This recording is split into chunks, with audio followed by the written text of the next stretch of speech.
Today, people across the nation are celebrating Juneteenth, the federal holiday honoring the end of slavery in the U.S. 160 years ago today, the last enslaved people in the U.S. learned they were free.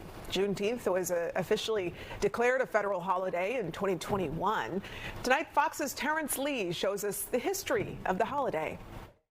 Lift every voice and sing till the heaven ring with the harmonies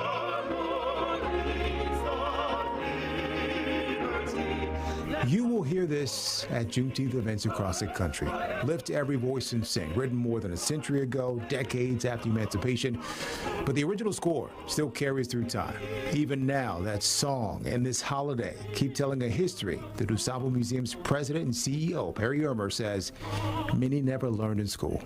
You cannot tell the story of our nation without also telling the story of Black people in our nation. President Lincoln signed the Emancipation Proclamation in 1863, but Texas ignored the order. The state was on the western edge of the Confederacy, far from Union control. 2 years passed before Union troops made it to Galveston. On June 19th, 1865, they announced the enslaved were free. Many of them didn't know where to go. Many of them didn't know what to do. A lot went looking for relatives and looking for loved ones who had been sold off. But a lot were afraid to leave because they hadn't known anything else. Freedom brought hope, but that hope collided with backlash. After slavery ended, Black Americans started to vote, to hold office, to build new lives. Then came the Klan, the laws, the violence, and much of that progress was erased. Still, Juneteenth survived, and when Black families moved north to cities like Chicago, they carried it with them. There has been this, incorporation of the celebration and the commemoration of Juneteenth all along. First Cook County in 2020, then the city of Chicago and the state of Illinois officially recognized Juneteenth in 2021. And thanks to activist Opal Lee, national recognition came a day later when President Biden officially made the day a federal holiday.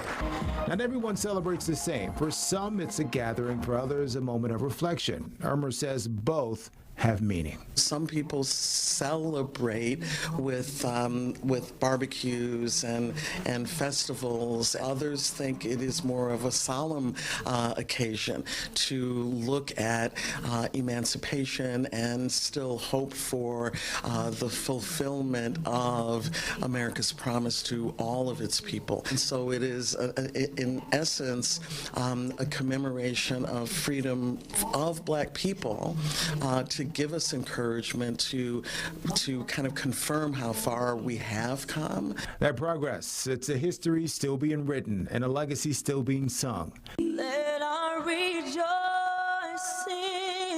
rise